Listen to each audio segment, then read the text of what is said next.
Loué soit Jésus-Christ et avant avec Marie. Demain, le 6 mai, c'est le dernier jour des congrégations plénières des cardinaux pour se préparer à ce qui est le conclave qui devrait élire le successeur de Bergoglio. Nous sommes évidemment en train d'intensifier la prière parce que nous sommes des gens sérieux et nous avons aussi un peu d'ironie, mais tout le monde ne le comprend pas. Tout le monde ne le comprend pas.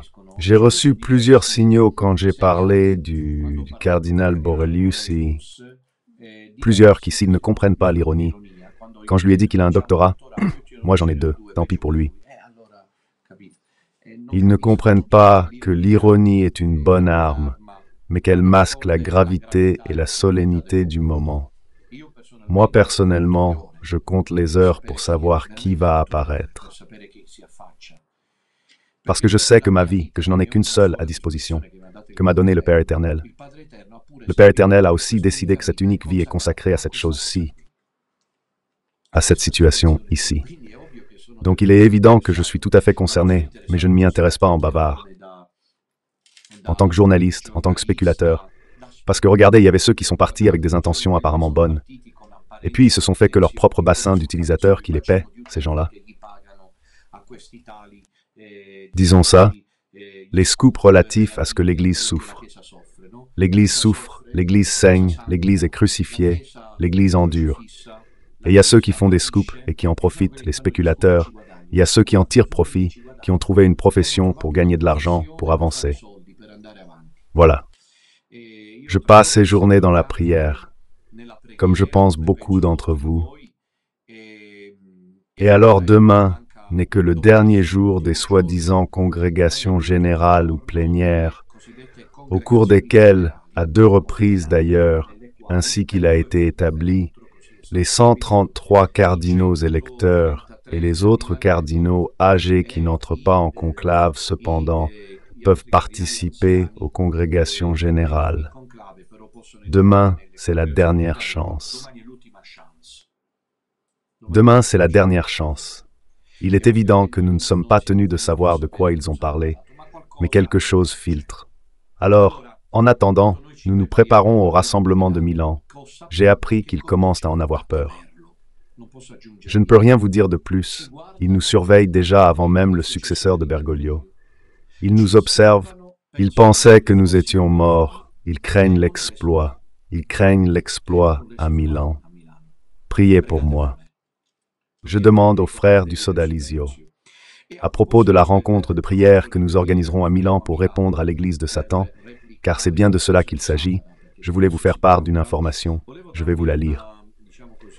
Souhaitez-vous aller en autocar depuis l'Émilie-Romagne jusqu'à Milan le dimanche 29 juin 2025 au rassemblement des catholiques qui, en priant ensemble avec Don Minutella et des confrères,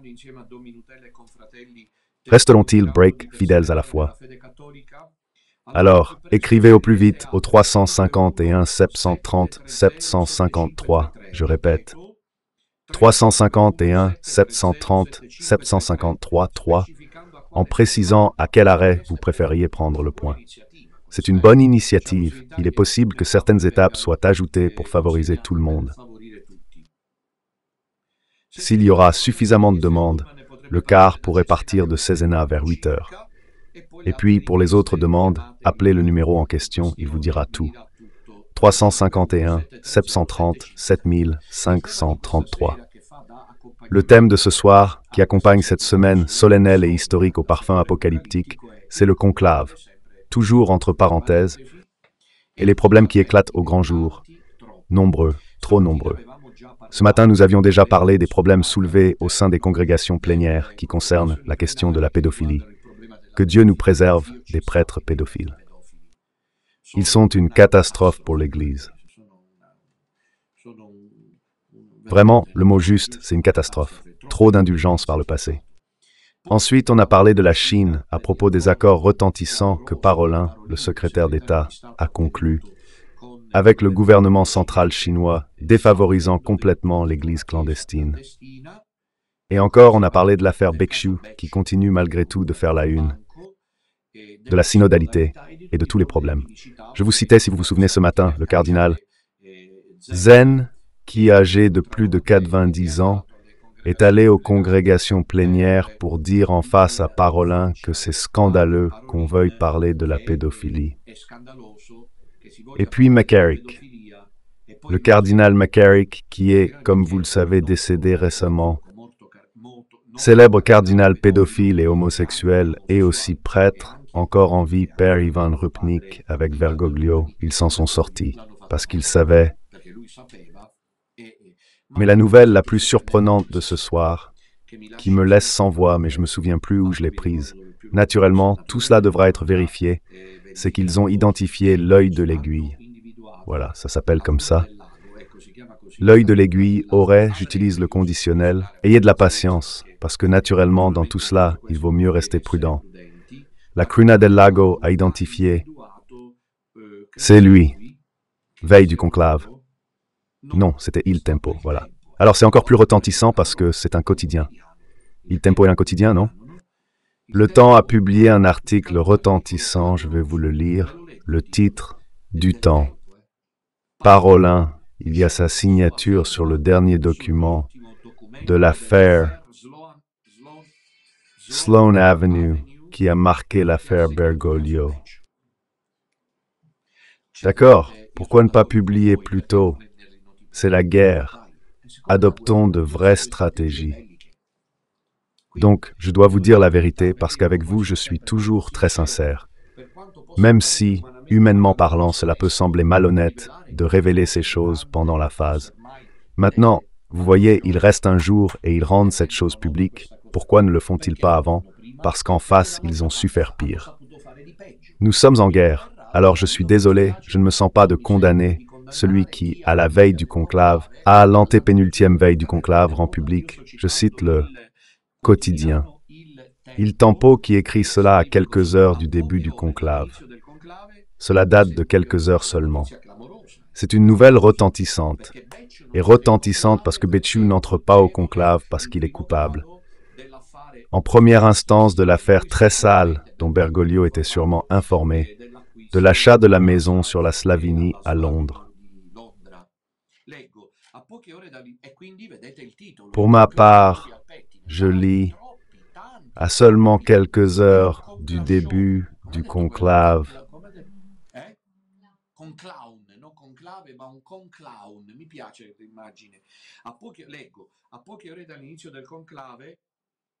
Alors que le débat porte sur des poisons et des complots présumés, de nouveaux documents émergent qui éclairent de plus en plus l'affaire. Pour l'affaire Parolin de Londres, c'est œil pour œil, dent pour dent.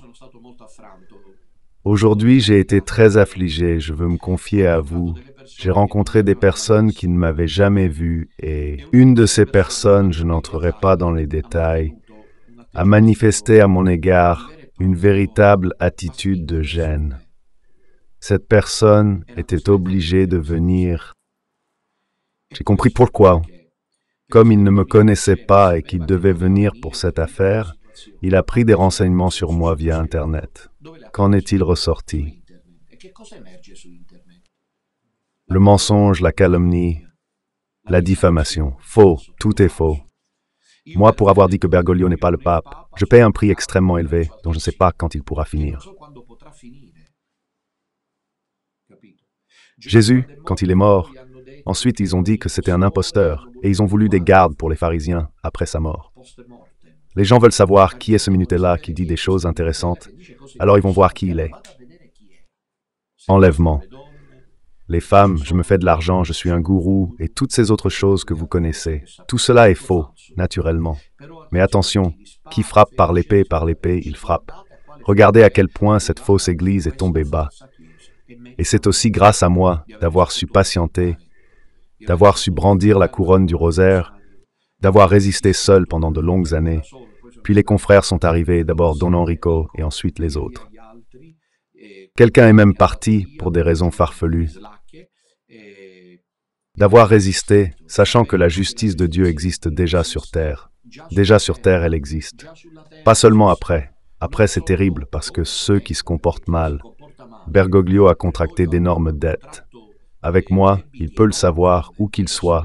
je peux le savoir. Moi, parce que, plus que vous tous qui me croyez, c'est moi qui connais la vérité sur mon compte. Je ne sais pas si c'est vrai, que je méritais 2 excommunications et la révolution américaine et la persécution médiatique. Et donc je sais au fond de moi que la justice de Dieu serait arrivée après. Elle est terrible si tu ne te repenses pas. Mais elle peut aussi arriver de façon anticipée. Et le Conclave Show, comme vous le voyez, en est à ses derniers instants. Il y a un affrontement titanesque. Je continue à lire.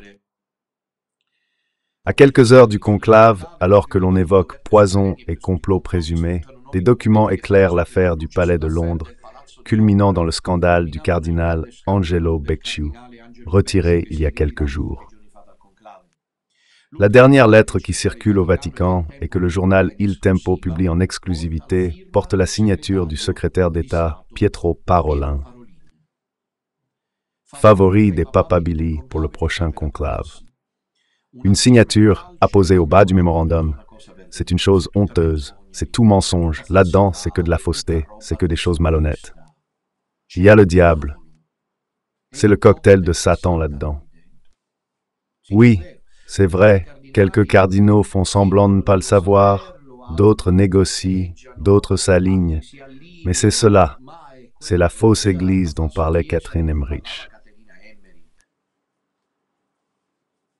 qui décrit minutieusement l'opération financière et patrimoniale que le Vatican avait jusqu'à présent nié connaître dans les détails, attribuant aux individus des responsabilités.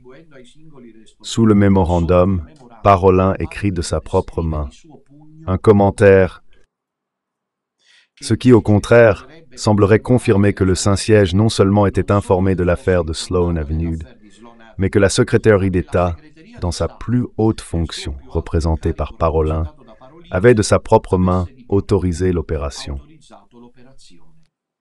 Vous avez des assurances, écrit Parolin, sur la solidité de l'opération, qui apporterait des avantages au Saint-Siège, sa transparence et l'absence de risques réputationnels, qui, au contraire, une fois surmontés, se liaient à la gestion du fonds. Maladroit, mais combien d'évangiles.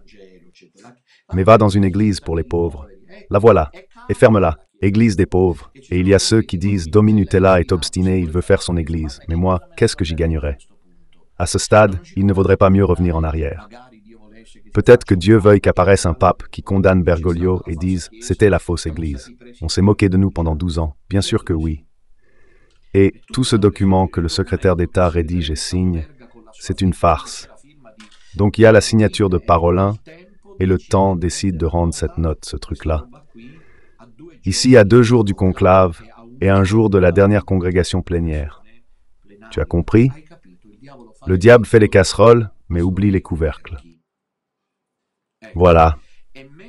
Et pendant que Parolin est entraîné dans ce cyclone, comme il se doit, qui concerne l'affaire de Sloane Avenue, il y a d'autres informations qui émergent, comme par exemple le fait que le cardinal... Des scoops sur l'Église souffrante, volés par des profiteurs.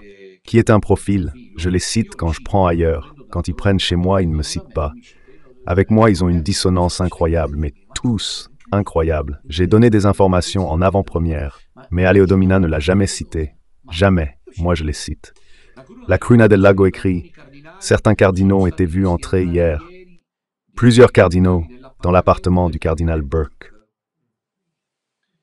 Burke a toujours été considéré par Bergoglio comme l'un de ses ennemis.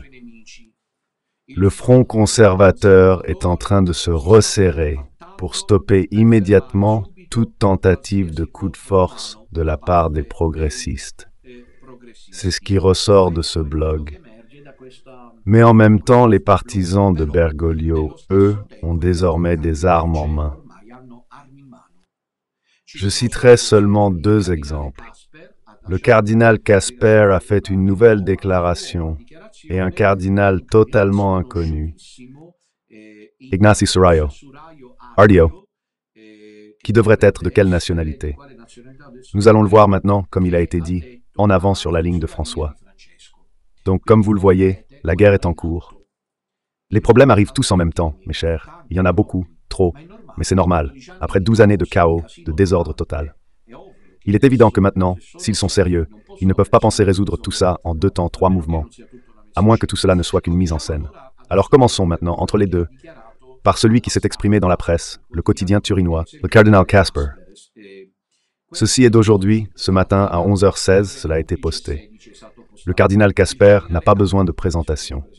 C'est un cardinal hyper-bergolien, âgé de plus de 90 ans, il n'entrera pas en conclave, mais lui aussi essaie de jouer les faiseurs de rois pour miser sur les cartes décisives. Le cardinal Casper, ils veulent tous un nouveau François, mais tous, qui seraient tous et tous? On ne comprend pas. C'est l'indistinct. Ils veulent tous un nouveau. François, le théologien allemand, les factions opposées, c'est-à-dire ceux qui ne veulent pas une continuité de Bergoglio. Réponse, ils sont peu nombreux, nous ne ferons pas marche arrière. Mes chers enfants, préparons-nous, parce que si tout cela est vrai, d'accord. Je veux vous dire, si tout cela est vrai, alors il est évident que le conclave ne peut pas se réduire à 2 jours. Christ, je parle en connaissance de cause. Nous disons, et maintenant je vais aussi vous citer la 3e source, que le cardinal Burke réunit chez lui les cardinaux conservateurs ou une bonne partie des cardinaux conservateurs. Ce n'est pas pour se raconter des blagues, ils sont en train d'étudier. Je présume un plan. Ne sera-t-il peut-être pas trop tard? Dieu est avec eux. La question fondamentale que nous devons nous poser et que même les unicums devraient se poser est « Dieu est-il avec eux maintenant ?» C'est-à-dire pendant 12 ans. Qu'ont-ils fait? Qu'ont-ils fait pendant 12 ans? Voilà la première nouvelle. Mais pendant que le cardinal Burke se réunit à Casusau, cela on ne l'avait jamais entendu avant cet affrontement aussi net, le cardinal Casper ressent le besoin de préciser que l'on ne reviendra pas en arrière. Nous ne ferons pas, ce sont ses mots, marche arrière. C'est une déclaration de guerre. C'est une déclaration de guerre, Fiorica. Nous ne ferons pas marche arrière. Cela signifie que nous ressentons, quelque part, nous avons le pressentiment que quelque chose finira par se produire à l'intérieur du conclave, et il voudrait pouvoir ne pas s'arrêter. Alors nous ne faisons pas marche arrière. Je lis.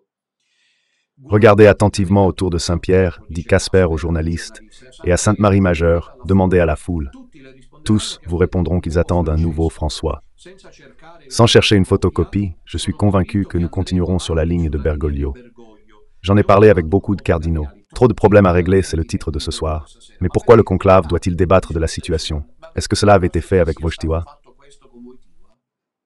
C'est-à-dire quand Jean-Paul II est mort, au conclave, il y avait tout cet embarras pour comprendre s'il fallait continuer. Eh bien, cela devrait déjà faire réfléchir. Le thème central est de savoir s'il faut poursuivre sur la ligne du pape François ou non. Cela devrait déjà tout dire. On poursuit sur la voie de l'Évangile, de la tradition apostolique, de l'annonce de la foi dans un monde qui change. On ne poursuit pas sur la ligne du pape qui est mort ou pas. Certainement, cela peut être un corollaire, mais ce n'est pas l'argument décisif. Ça n'a jamais été officiellement un argument décisif, parce que, comme on dit à Rome, mort d'un pape, on en fait un autre. Et les factions opposées? Réponse, dans les congrégations plénières, dit Casper, c'est un petit groupe, tu y crois, toi? Tu y crois? Moi, oui. Ils sont un petit groupe, c'est un fait établi numériquement. Et tout cela est évident. Alors, les cardinaux qui entreront en conclave après-demain, ça approche, tant mieux. Après-demain, à 16h30, ils seront 133. Parmi ces 133, seulement une vingtaine ne sont pas nommés par Bergoglio. Et il n'est même pas dit que parmi ces 20 ou 25, ils ne sont pas tous progressistes. Il se peut même que certains des cardinaux nommés avant Bergoglio soient tout à fait favorables à la réforme et au changement de pape François. J'ai reçu des signaux sur Borelius. Sur ce point, Casper ne se trompe pas. Et donc il ajoute, « L'Église maintenant ne peut pas se permettre de faire marche arrière. Elle ne peut pas se permettre d'être hésitante. C'est-à-dire que l'Évangile, c'est le pape François, le Messie, c'est le pape François, la direction, c'est le pape. Il n'existe rien d'autre que le pape François. Parce qu'il était le faux prophète, et parce qu'il y avait une fausse Église qui ne veut pas le comprendre, qu'elle ne le comprenne pas, qui se débrouille. Éminence. Comment faut-il interpréter cette nouvelle page de l'histoire de l'Église qui est sur le point de s'ouvrir avec le conclave? Réponse. Je la découvre en observant ces jours-ci la place Saint-Pierre, la basilique Sainte-Marie-Majeure.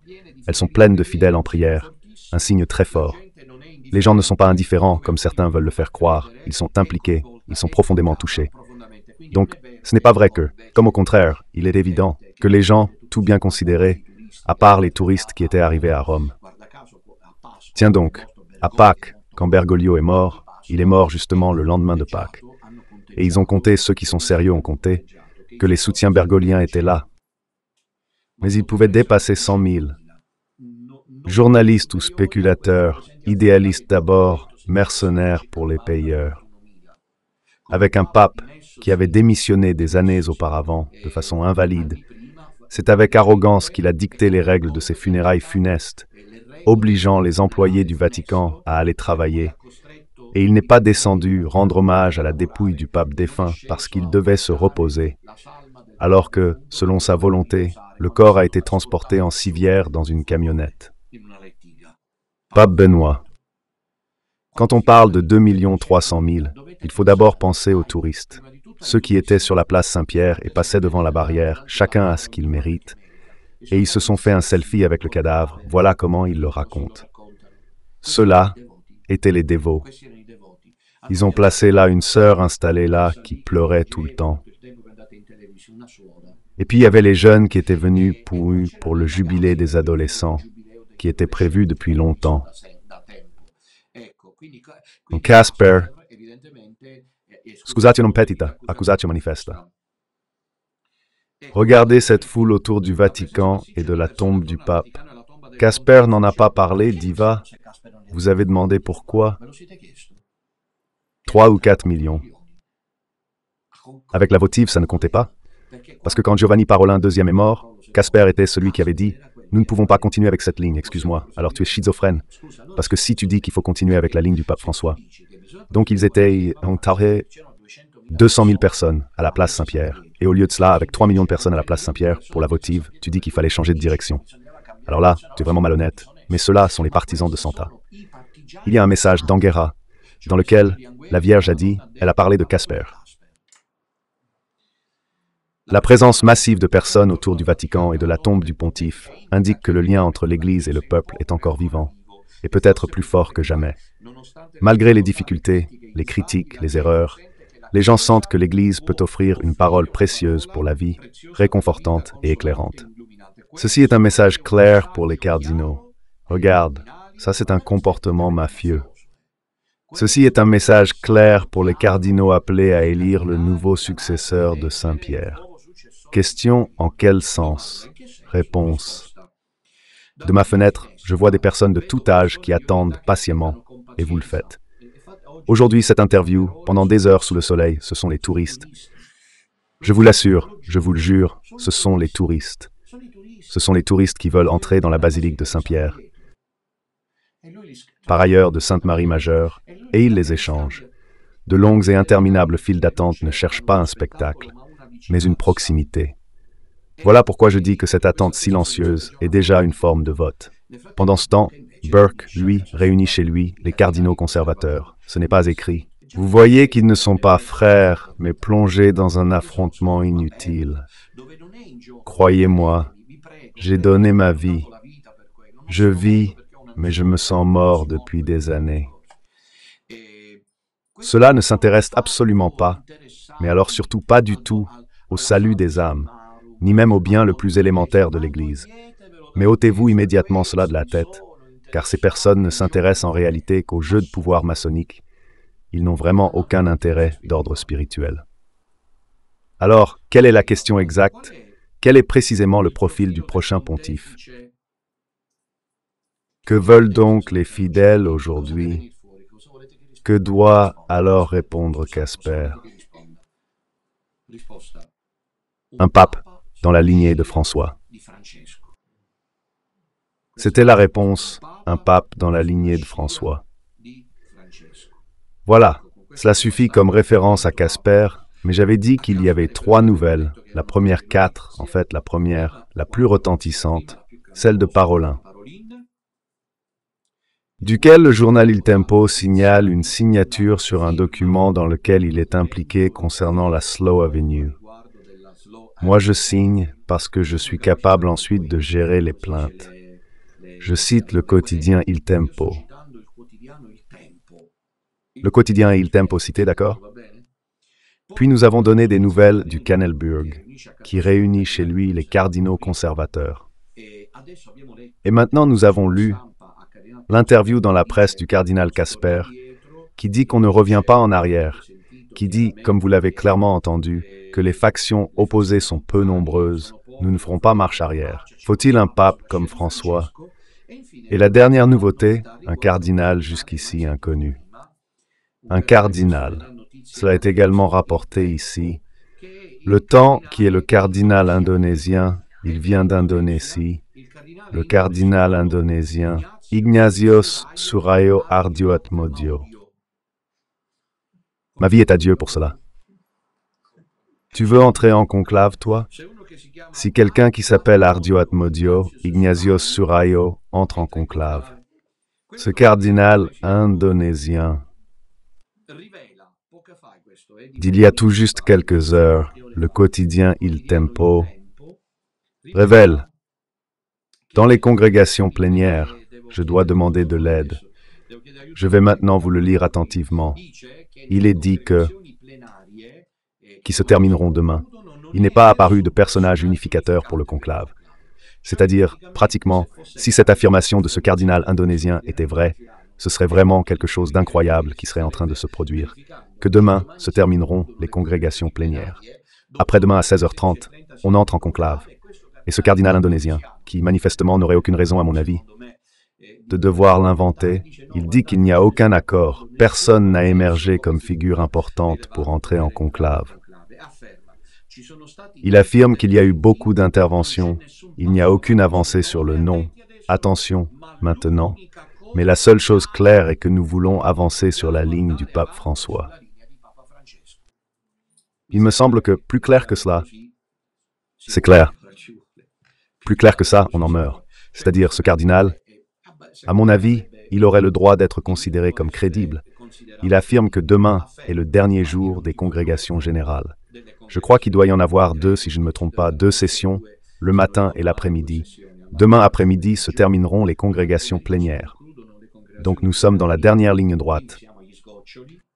Et donc, il n'y en a que 2, parce qu'après-demain, à 16h30, ce conclave commence.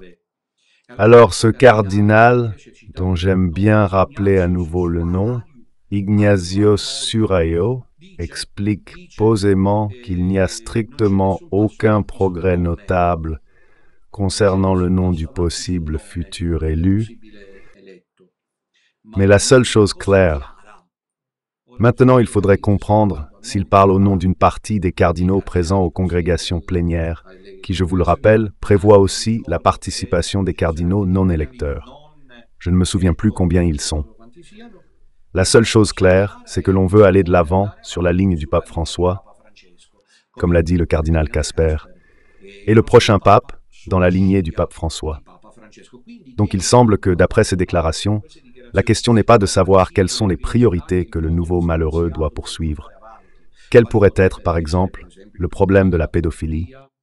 Voilà, 117 non-électeurs, c'est un nombre non négligeable. 133 élisent, 117 n'élisent pas, mais ils sont présents jusqu'à demain aux congrégations générales.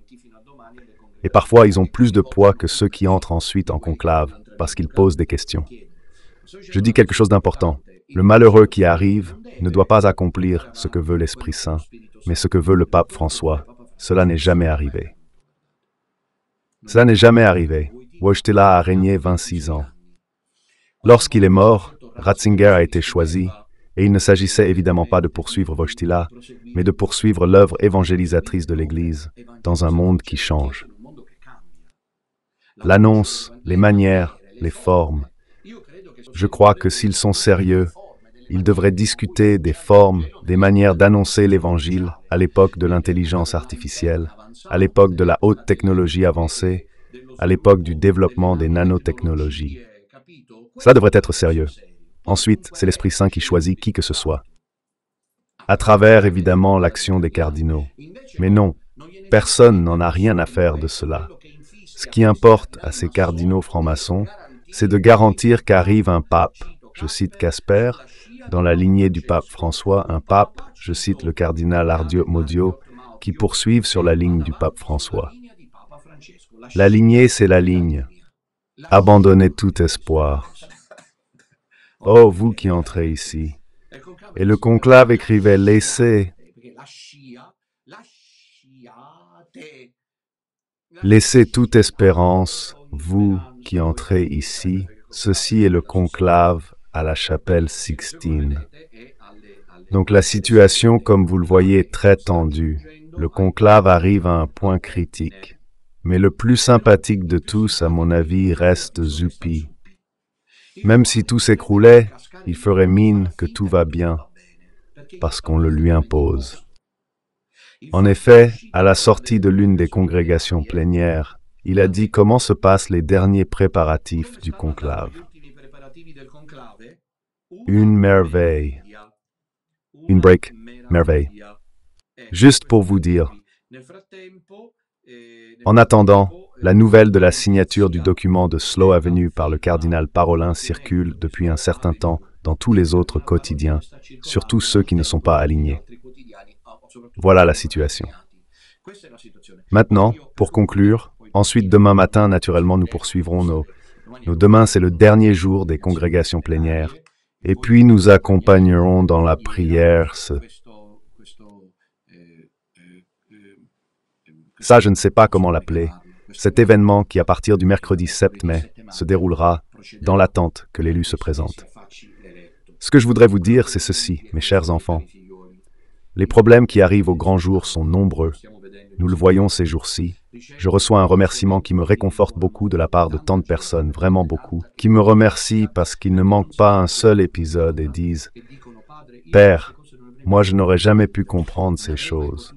Je n'aurais jamais pu les saisir. Grâce à vous, j'ai une vision claire et je reconnais vraiment que vous avez raison. Nous avons un collège cardinaliste divisé, où il y a une majorité écrasante de cardinaux, Bergogli, qui veulent poursuivre la lignée du pape François, et une minorité, à mon avis négligeable, de cardinaux conservateurs traditionnels, qui voudraient arrêter cela. Mais ici se pose la question, et je conclus pour aujourd'hui. Encore 1 ou 2 minutes, je voudrais que vous m'écoutiez avec beaucoup d'attention. Parce que maintenant, je ne parle plus en tant qu'analyste, observateur extérieur, mais en tant que théologien. Donc, à ce qu'il paraît, il semblerait que tout naturellement, les cardinaux, c'est-à-dire ceux qui sont traditionnalistes, conservateurs, mécontents malgré tout des avancées récentes de Bergoglio, ils ont suivi une ligne d'alignement sur le collège des cardinaux. Et cela, à la limite, j'espère ne choquer personne, je peux le comprendre. C'est-à-dire miser peu pour obtenir le minimum. Parce que si tu mises le maximum, tu n'obtiens rien face à cette majorité écrasante. Je ne sais pas si jusqu'à présent. Alors, il semblerait effectivement que ces cardinaux, comme Burke, comme Müller, comme Sarah, comme Zen, comme Brandmüller, et il y en a, d'autres demanderaient insistance que le prochain pape soit dans la lignée des réformes voulues par le pape François, avec quelques ajustements.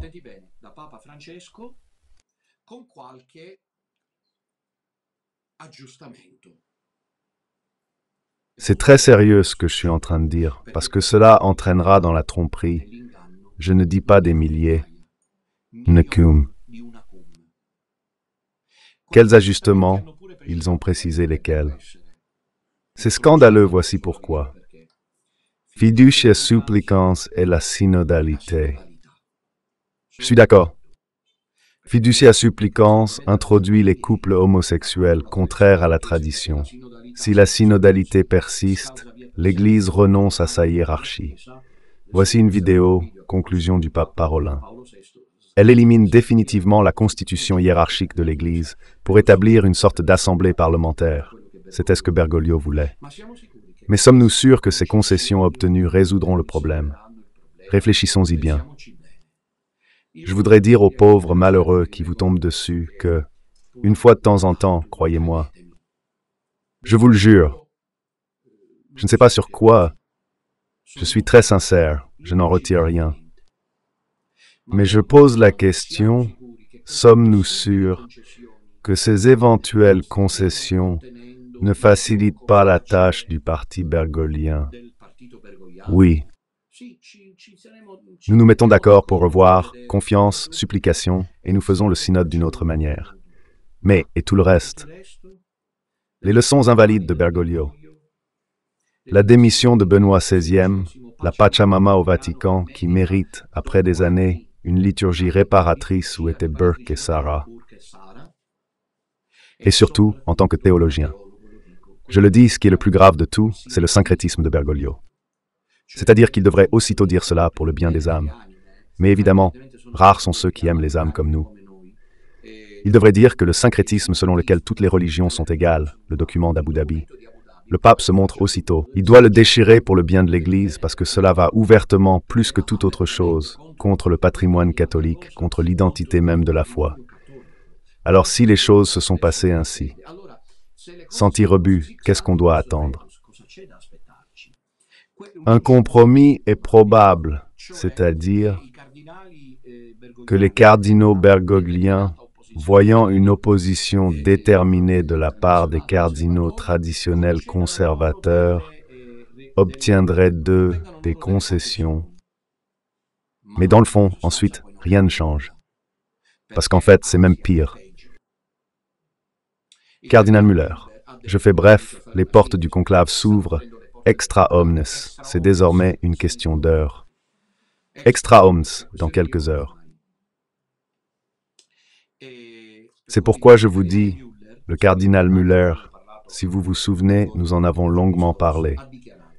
Ces derniers jours, il a déclaré que si les questions doctrinales ne sont pas clarifiées, disons-le ainsi, austro-américain, qui s'appelle Seifert, Joseph Seifert, a dit et supplié sans réponse apparemment, ou si elle existe.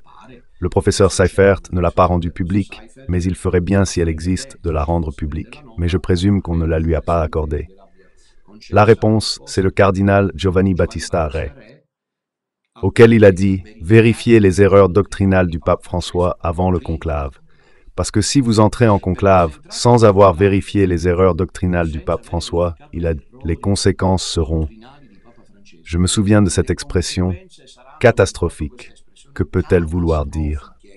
Mes chers enfants, nous suivons notre propre chemin à Milan. Et que se passe-t-il dans le reste de l'Église? Nos frères, qu'adviendra-t-il? Comme l'a dit Müller, j'ai déjà parlé sérieusement, mais je désire solennellement expliquer pourquoi nous sommes ici. Müller a dit que si les erreurs ne se produisent pas, faites bien attention à ce passage-ci aussi, si l'émission est très importante. Mais maintenant, nous sommes aux falaises.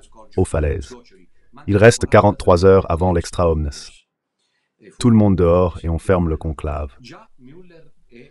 Et oui, Müller est à nouveau peu fiable. Je vais vous dire pourquoi. Je ne manquerai pas de respect. J'apporte des données. Il a dit, dans la longue résonance de ce qu'a dit le professeur Seifert, il est nécessaire d'examiner les problèmes doctrinaux. Demain, ils finissent avant le conclave. Sinon, c'est le schisme, c'est lui qui l'a dit. Sinon, c'est le schisme, c'est Müller qui l'a dit. Il faut examiner les erreurs doctrinales, sinon c'est le schisme. Alors moi, je dis que demain, c'est le dernier jour. Après-demain commence le conclave. Qu'a obtenu Müller? Cela ressort quelque part, parce qu'ici, maintenant, la chose très grave est la suivante. Mais est-ce qu'on se rend compte que nous sommes en présence d'une Église qui n'affirme plus l'unicité salvifique de Jésus-Christ? Pas de devenir prêtre. Cette Église ne te sert à rien. Étudie la philosophie, prends un poste de professeur à l'université ou au lycée, tu te maries. Pourquoi devenir prêtre pour une Église qui n'affirme plus que Jésus-Christ est le seul sauveur? Pourquoi l'Église de Bergoglio a affirmé que Jésus-Christ n'est plus le seul sauveur et tout le monde fait semblant de rien? C'est grave. Je me souviens qu'une fois, un jeune prêtre et étudiant en théologie à Fribourg écrivit à un théologien désormais âgé et célèbre, Hans Urs von Balthasar. Dans cette lettre que von Balthasar a ensuite rendue publique, le jeune théologien était en crise. Il était prêtre, mais il était en crise parce qu'il étudiait la théologie. Et en gros, il a écrit à von Balthasar ceci. Il a dit « Je suis prêtre, je suis bien parti. Ma formation est bonne, j'étudie la théologie, mais on me dit que le Jésus historique n'est pas documentable, que c'est une idée que nous professons, une invention. » Et il a ajouté « Cher professeur von Balthasar, j'ai de l'estime pour vous, je suis en profonde crise, car à qui ai-je donné ma vie? À quelqu'un que peut-être on ne peut pas déterminer historiquement, ou à quelqu'un d'ailleurs que je professe seulement parce qu'il a été inventé par l'Église. La chose est très sérieuse, et c'était quand même un sophisme. Alors je dis aujourd'hui, mais les gens, maintenant, avec cette Église de Bergoglio qui a nié l'unicité salvifique de Jésus-Christ, à qui devraient-ils croire? Les prêtres, les séminaristes, les vocations féminines, à qui doivent-ils se référer? À une Église qui nie que Jésus-Christ n'est... Il n'est plus le seul sauveur du monde, ça sert à quoi? Allons-y chacun de notre côté. On me traite d'extrémiste, mais je ne le suis pas. Je suis radical. Radicaliste, ça se dit? Ça oui. Donc, si je n'avais pas la preuve que Jésus-Christ est le seul sauveur, je ne serais pas en train de faire tout ce que je fais. Pour moi, c'est la base. Comprenez qu'il manque la base du conclave. C'est comme si vous deviez imaginer qu'ils entrent en conclave et qu'il n'y a rien en dessous. Ils marchent dans le vide. 133 cardinaux sont en train d'entrer en conclave avec une église guidée par l'hérétique apostat. Bergoglio a nié que Jésus-Christ est l'unique sauveur du monde. La situation est grave. Moi, de doctorat, tant pis. Je le dis ce soir, si vous avez remarqué, parce que je l'ai évoqué ces derniers jours. Mais que voulez-vous? Je suis comme ça. J'espérais vraiment qu'ils aient un sursaut de Dieu. Ça peut arriver demain. Qu'ils bloquent donc les congrégations plénières, les cardinaux sérieux. Müller, si tu dis qu'un schisme menace sans clarifier la doctrine et qu'on te manipule pour t'embarquer au conclave, pourquoi tu ne claques pas la porte et ne marches pas jusqu'à Saint-Pierre? Le bien de l'Église n'est-il pas en jeu? Pourquoi parles-tu de schisme et puis tu restes allongé devant les cardinaux? Alors, c'est une loge, ce collège cardinalice. Alors, c'est vraiment le collège qui doit commencer est vraiment l'œuvre de Satan à ce point. Et je ne parle pas de ceux qui disent comme Casper et Duborius, Bide et la mouvance du pape François. Je ne parle pas de ceux-là, je parle de ceux comme Burke qui réunit chez lui. Mais qui réunis-tu chez toi? J'ai eu des retours dès que j'ai évoqué le cardinal Borelius. Vous devez nommer les cardinaux sérieux dans une église qui nie la divinité de Jésus-Christ. Et donc le caractère absolu et universel de la rédemption, nous ne pouvons pas entrer en conclave. C'est un affront à Dieu et au Christus fidèle, aux laïcs, aux baptisés, aux 1,3 milliard de fidèles. Moi, je ferai comme ça. Je n'entrerai pas en conclave. Je n'entrerai jamais là-dedans. Dans une église qui n'est nulle part.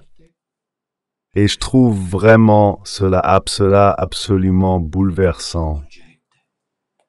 Entre 133 cardinaux dans un conclave où l'on n'a pas ressenti le besoin de réaffirmer à l'avance.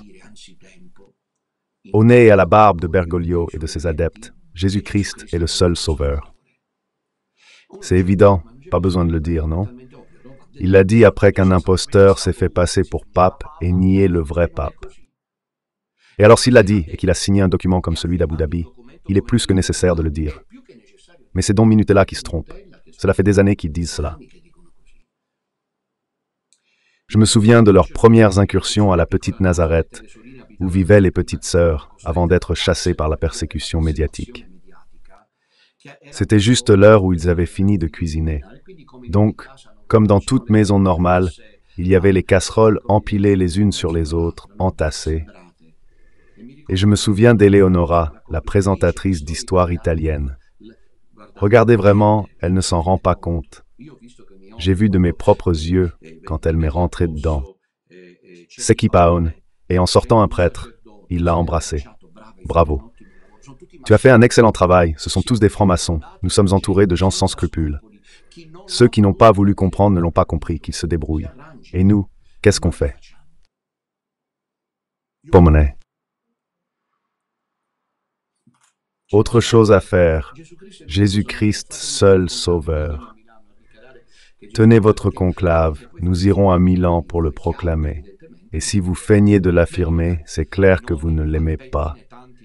Les vrais nœuds arrivent et celui-ci est plus grave. C'est une blessure, c'est une plaie. Une église qui entre en conclave avec une église qui affirme que Jésus-Christ n'est pas l'unique sauveur. Ces cardinaux entrent sans avoir condamné le document d'Abu Dhabi, où il est dit que toutes les religions sont égales et voulues par Dieu. Si ce sont ces cardinaux qui entrent en conclave, les jeux sont faits, mes chers. La trompette est prête à sonner, l'appareil de la mise en scène scénographique est là pour se montrer, avec l'arme des carabiniers, l'infanterie vaticane, que sais-je, toutes ces choses-là, le pape qui apparaît au balcon, et ainsi de suite. Mais en attendant, la fausse Église poursuit ses manœuvres. Si Dieu le veut, retrouvez-nous demain matin pour Saint et café. Méditez les gens, vous ne réfléchissez pas et vous vous faites avoir. Jésus-Christ est le seul Sauveur. Ils ont profité et jouent encore sur l'ignorance des fidèles. Et je n'aimerais pas être à la place de tant de prêtres qui, manifestement, portent des responsabilités retentissantes pour leur silence. Maintenant, avant de conclure, je vous prie de l'écouter dans un silence religieux, cette intervention de Parolin VI, du vénéré pape Paul VI, que dit-il? Écoutez très attentivement et ensuite nous concluons.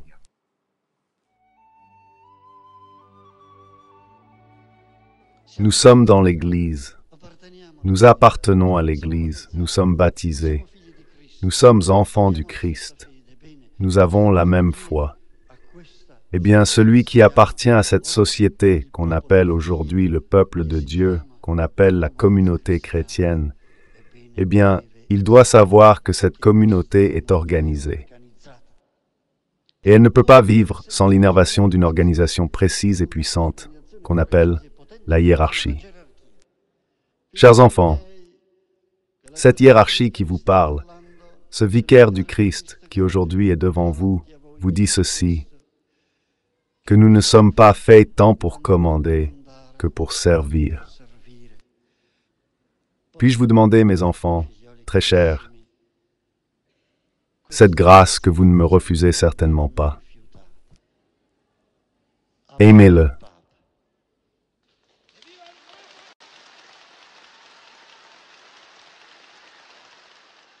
Aimez profondément le pape, parce que sans aucun de ses mérites, et sans certainement aucune de ses recherches, il lui est arrivé cette étrange, singulière vocation que de représenter notre Seigneur. Ne nous regardez pas, regardez le Seigneur que nous représentons. Nous sommes entièrement à votre service. Ma vie, don de Dieu, est pour ça. L'Église est une réalité puissante, structurée autour de son centre, qui est la hiérarchie. Bergoglio a voulu une Église synodale, c'est l'un des mots-clés. Et puis cette voix souffrante, brisée par le tourment du munus de Paul VI, doit nous faire réfléchir une fois de plus depuis une Église solennelle. Regardez comment elle s'est retrouvée à Rome, siège de l'Antéchrist. Résistons, mes chers enfants, 55 jours avant la rencontre de Milan. Loué soit Jésus-Christ et avant avec Marie.